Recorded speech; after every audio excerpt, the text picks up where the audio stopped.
Hello, everyone. Welcome to today's discussion. Today, we're going to dive into what many political scientists are calling an unprecedented period in American politics.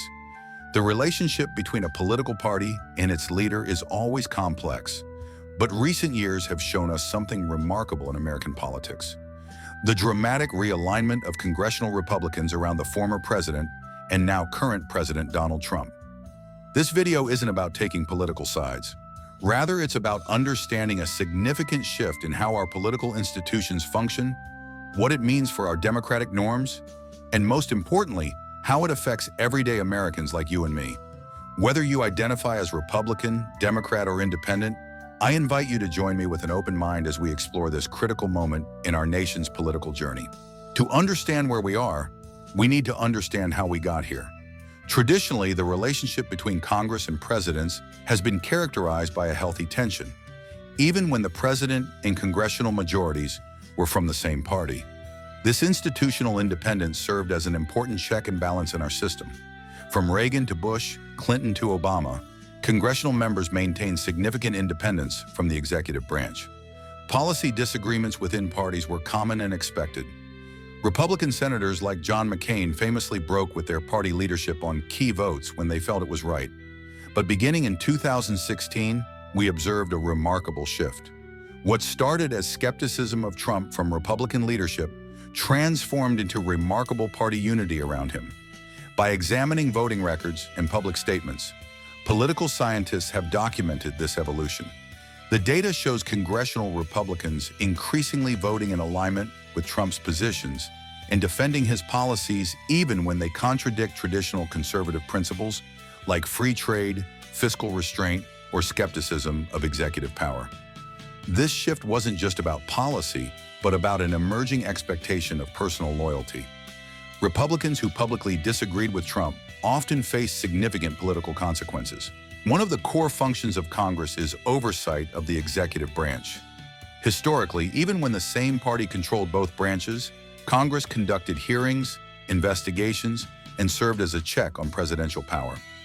But analysis from groups like the Congressional Research Service shows a significant decline in meaningful oversight when congressional leaders perceive it might contradict the president's interests. This manifests in several concerning ways.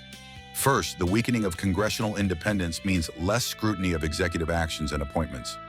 Second, we've seen the normalization of rhetoric that undermines democratic institutions themselves, from attacks on the electoral process to the judiciary.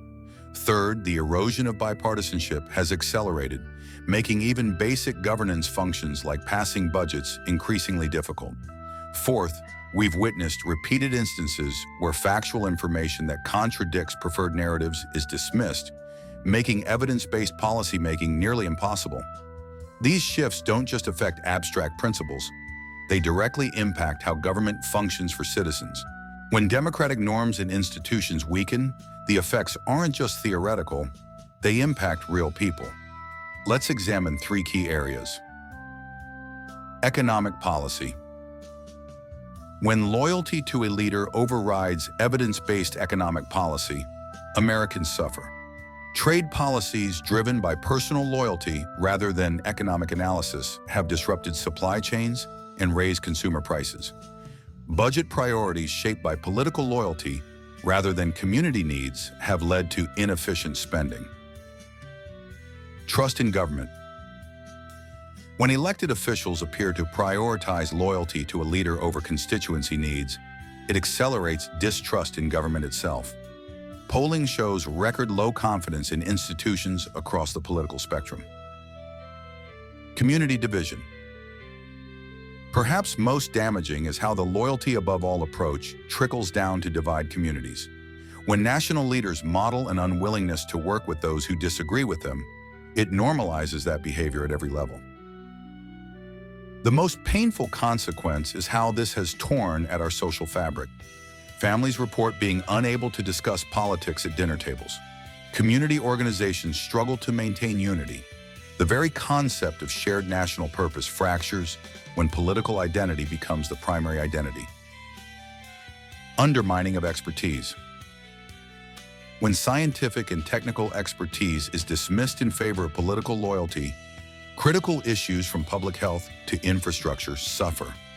During the COVID pandemic, we witnessed how politicization of public health guidance led to preventable suffering. Despite these challenges, history shows that American democracy has faced and overcome serious tests before. There are concrete steps we can all take to strengthen our democratic institutions. Support independent voices. Regardless of party, we can support politicians who demonstrate independence and principled decision-making, even when it might contradict party leadership. Engage locally. Democracy isn't just about national politics. Get involved in local government where partisanship is often less intense and real progress is possible. Practice information literacy. Be deliberate about consuming diverse, factual news sources. Support quality journalism that holds power accountable regardless of party. Bridge divides. Seek out conversations with those who hold different political views. Organizations like Braver Angels host workshops specifically designed to rebuild civic trust across political divides. Demand accountability. Contact your representatives regularly, not just during elections. Let them know you value their independence and expect them to put country over party. Strengthen civic education. Support efforts to improve civic education in schools. A democracy requires citizens who understand how government should function. Vote in primaries. Primary elections often determine who appears on the general election ballot. By participating in primaries, you help select candidates who value democratic norms. The health of our democracy has never been guaranteed. Each generation must recommit to its principles and work to strengthen it. The challenges we face today are serious, but not insurmountable. By recognizing the importance of independent institutions, supporting those who demonstrate courage, and engaging as informed citizens, we can help ensure that American democracy endures. I hope this video has given you some perspective on these complex issues. If you found it valuable, please hit the like button, subscribe, and share it with others, and let me know your thoughts in the comments below. Thank you for watching, and remember, democracy works best when we all participate.